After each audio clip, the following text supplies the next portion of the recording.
Tattoo ব্যবহার করার বিধান কি? অমুসলিম পিতামাতার জন্য দোয়া করা যাবে কি? ওযু ছাড়া আজান দেওয়া যাবে কি? সন্তান জন্মের 12 দিন পর মারা গেছে, মৃত্যুর পর ওই সন্তান আকিকা করা যাবে কি? সৌদি আরব থেকে কখনো ছুটিতে বাংলাদেশে গেলে কি কসর নামাজ আদায় করতে হবে? যত ব্যক্তির কতটুকু সামনে দিয়ে মানুষ চলাচল করতে পারে? আকিকার গোশত কি হিন্দুদের দাওয়াত দিয়ে খাওয়ানো যাবে? রিয়াজ, আপনি প্রশ্ন করেছেন ট্যাটু ব্যবহার করার বিধান কি।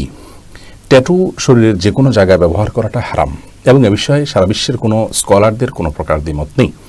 নবী করিম সাল্লাল্লাহু আলাইহি ওয়াসাল্লাম বলেছেন, লাআনাল্লাহুল ওয়াশিমাত ওয়াল মুস্তাওশিমাত, যারা কারোর গায়ে ট্যাটু এঁকে দেয় তাদের প্রতি এবং যার গায়ে ট্যাটু অঙ্কন করা হয় উভয়ের প্রতি আল্লাহ রাব্বুল আলামিনের লানত এবং অভিসম্পাত বর্ষিত হয়ে থাকে। তার মানে কাজটি অত্যন্ত জঘন্য এবং হারাম একটি কাজ, কবিরা গুনাহ।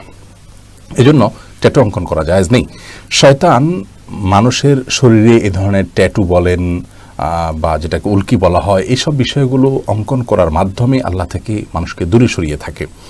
এবং আপনারা জানেন যে এই সমস্ত ট্যাটু অঙ্কন করার কারণে ওযু গোসল পর্যন্ত হয় না, কারণ এগুলোকে আর পরবর্তীতে রিমুভ করার কোনো সুযোগ থাকে না এবং খুব জটিল একটা পর্যায়ে চলে যায়। আমি অনেক ভাই বোনকে দেখেছি যারা একসময় ট্যাটু অঙ্কন করেছেন এবং পরবর্তীতে তওবা করে তারা ফিরে আসার চেষ্টা করছেন এবং ট্যাটু সরিয়ে তারা সালাত আদায় করতে চাচ্ছেন, কিন্তু এটা রিমুভ করা যাচ্ছে না।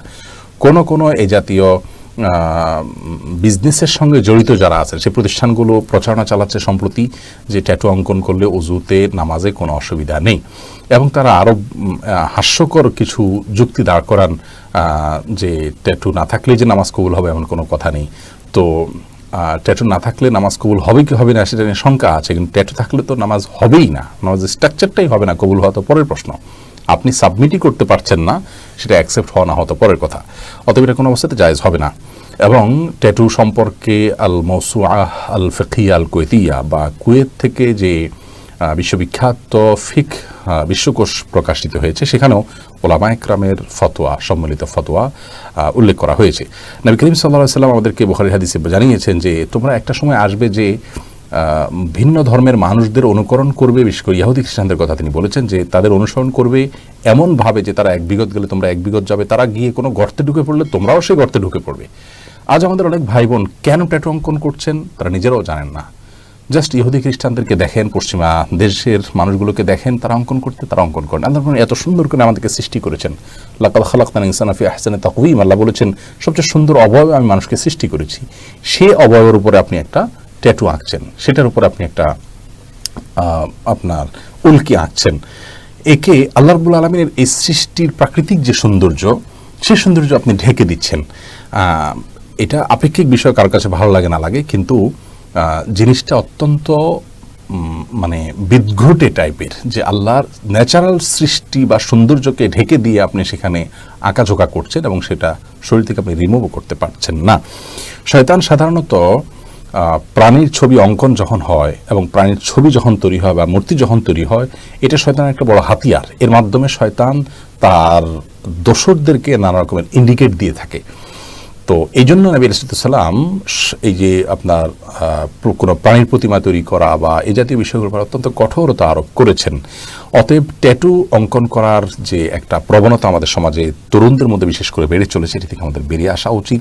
এটি আমাদের স্বাস্থ্যের জন্য ক্ষতিকর। ত্বকের মধ্যে এই জাতীয় কোনো কিছু লাগানো এটি ক্ষতিকর, সেটি আমরা সবাই জানি, ওপেন সিক্রেট বিষয়টি। অতএব এই ট্যাটু অঙ্কন করা কোনো অবস্থাতে জায়েজ নাই। নবী সাল্লাল্লাহু আলাইহি ওয়াসাল্লাম বলেছেন, মান তাশাব্বাহা বিকওমিন ফাহুয়া মিনহুম, যে ব্যক্তি যে জাতির কালচার কৃষ্টির অনুকরণ করবে সে তাদের অন্তর্ভুক্ত হবে। আবু দাউদের এই হাদিস থেকে আমরা জানতে পারি যে ট্যাটু অঙ্কন যারা করে থাকে তারা কারা আমরা জানি। পশ্চিমা দেশের ইহুদি খ্রিস্টানরা, বিশেষ করে ফাজেররা এগুলো করে থাকে। তাদের অনুকরণে যদি আমরা এই কাজটি করি, আল্লাহ মাফ করুন, তাদের দলভুক্ত হয়ে যাব। আল্লাহ তাআলা আমাদেরকে সঠিক বোধ শক্তি এবং চেতনা শক্তি দান করুন। এই যে দেউলিয়াপনা, আদর্শগত দেউলিয়াপনা, যে আমরা বাঙালি হিসেবেও তো আমাদের একটা সংস্কৃতি আছে, অ্যাজ এ মুসলিম আমাদের একটা সংস্কৃতি আছে, আঞ্চলিক একটা সংস্কৃতি আছে, সেখানে ভিনদেশী সংস্কৃতিতে আমাকে গা ভাসাতে হবে, এটা তো দেউলিয়াপনা ছাড়া আর কিছু না। আল্লাহ তাআলা আমাদের সকলকে বোঝার তৌফিক দান করুন। আমাদুল্লাহ, আপনি লিখেছেন অমুসলিম পিতামাতার জন্য দোয়া করা যাবে কি? অমুসলিম পিতামাতার জন্য অবশ্যই দোয়া করা যাবে, তবে সেটা তাদের জীবদ্দশা, তাদের হেদায়েতের জন্য। আমরা দেখি যে নবী করিম সাল্লাল্লাহু আলাইহি ওয়াসাল্লাম দোয়া করেছেন, তিরমিজির বর্ণনায় এবং আরো বিভিন্ন হাদিসের কিতাবে উঠে এসেছে। আবু জাহাল এবং আপনার ওমর ইবনুল খাত্তাব রাদিয়াল্লাহু তাআলার জন্য দোয়া করেছেন, আল্লাহ তাদের দুজনের একজনকে আপনি হেদায়েত দান করুন। এই যে জীবদ্দশায় অমুসলিম ছিলেন তারা, তখন তাদের জন্য নবী সাল্লাল্লাহু আলাইহি ওয়াসাল্লাম হেদায়েতের দোয়া করেছেন।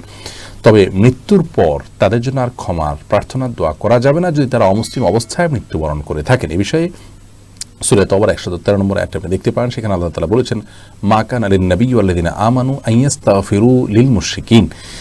নবী সাল্লাল্লাহু আলাইহি ওয়াসাল্লাম এবং ঈমানদারদের জন্য এটি শোভনীয় নয়, তাদের জন্য জায়েজ নয় যে তারা কোনো মুশরিকের জন্য ক্ষমা প্রার্থনা করবে। কারণ আল্লাহ রাব্বুল আলামিন শিরক অবস্থায় যদি কেউ মৃত্যুবরণ করে, মুশরিক অবস্থায় যদি কেউ মৃত্যুবরণ করেন, সেই অবস্থায় মৃত্যুবরণ করলে তার ক্ষমার অপশন বন্ধ করে দেন, অতএব তার জন্য ক্ষমা প্রার্থনা করা জায়েজ নেই।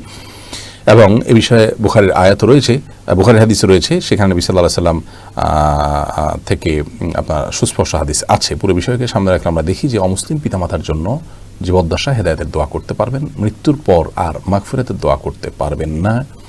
এবং আল্লাহ তাআলা ফয়সলাকে মেনে নেওয়া এটা একটা পরীক্ষা আমাদের জন্য। আল্লাহ তাআলা আমাদের উত্তীর্ণ হওয়ার তৌফিক দান করুন। আজানের সময় কানে হাত দেওয়ার বিধান কি? মুস্তাহাব হলো পবিত্র অবস্থা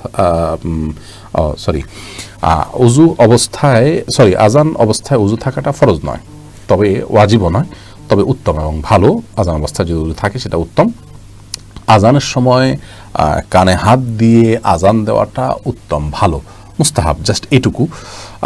কিন্তু আপনার কানে হাত না দিয়ে যদি কেউ আজান দেয় তাতেও আজান হয়ে যাবে। সন্তান জন্মের 12 দিন পর মারা গেছে, মৃত্যুর পর ওই সন্তান আকিকা করা যাবে কি? সন্তান জন্মের 12 দিন পরে মারা গেলে তো আকিকা করা দরকার ছিল, কারণ জন্মের 7ম দিনে আকিকা করা হলো সুন্নাহ। সন্তান জন্মের পর যদি সে মারা যায় এবং সে 12 দিন পরে মারা যায়, তাহলে সেক্ষেত্রে আকিকার সেই ইম্পর্টেন্সই অবশ্য থাকে না, কিন্তু তারপরও আমলটা 7ম দিনেই করা দরকার ছিল। সেটা যদি কোনো কারণে যদি 7ম দিনে কেউ করতে না পারেন, তার আকিকার মূল বিধান হলো যে সেটা পরে করলেও হয়ে যাবে। এটাই বিশুদ্ধর মত। আব্দুল্লাহ মামুন আপনি লিখেছেন, সৌদি আরব থেকে কখনো ছুটিতে বাংলাদেশে গেলে কি কসর নামাজ আদায় করতে হবে? না, বাংলাদেশে আপনার নিজস্ব বাড়ি রয়েছে, ঠিকানা রয়েছে, সে জায়গায় আসলে আমরা কসর করবেন না। সৌদি আরবে আপনি বসবাস করছেন, সেটাও আপনার একটা ঠিকানা, আবার আপনি বাংলাদেশে এসেছেন, সেটাও আপনার ঠিকানা। একজন মানুষের একাধিক নিজস্ব ঠিকানা থাকতে পারে, বিধায় সেই নিজস্ব ঠিকানায় গেলে আপনি পুরো নামাজ পড়বেন, কসর পড়বেন না। বিধায় সৌদি থেকে দেশে আসলে কসর পড়বেন না। পথে আপনি কসর অবশ্যই পড়বেন, যেহেতু পথে আপনি মুসাফির থাকেন। নিজস্ব ঠিকানা চলে আসলে আর কসর চলবে না। আতিকুল ইসলাম লিখেছেন, নামাজরত ব্যক্তির কতটুকু সামনে দিয়ে মানুষ চলাচল করতে পারবে? নামাজি ব্যক্তির দৃষ্টির যে সীমানা, এটার বাইরে দিয়ে তিনি চলতে পারবেন। সাধারণত সুন্নাহ সম্মত পদ্ধতিতে সালাত আদায় করলে সিজদার সীমানার দিকে তাকালে সিজদার পাশাপাশি আর সামান্য একটু জায়গা তার দৃষ্টির এরিয়াতে থাকে, তার বাইরে দিয়ে তিনি চলতে পারবেন। আরিফ সরকার আপনি লিখেছেন, আকিকার গোশত কি হিন্দুদের দাওয়াত দিয়ে খাওয়ানো যাবে? কোরবানির গোশত যেরকম অমুসলিমদেরকে খাওয়াতে পারবেন, আকিকার গোশত অমুসলিমদেরকে খাওয়াতে পারবেন, কোনো অসুবিধা নেই।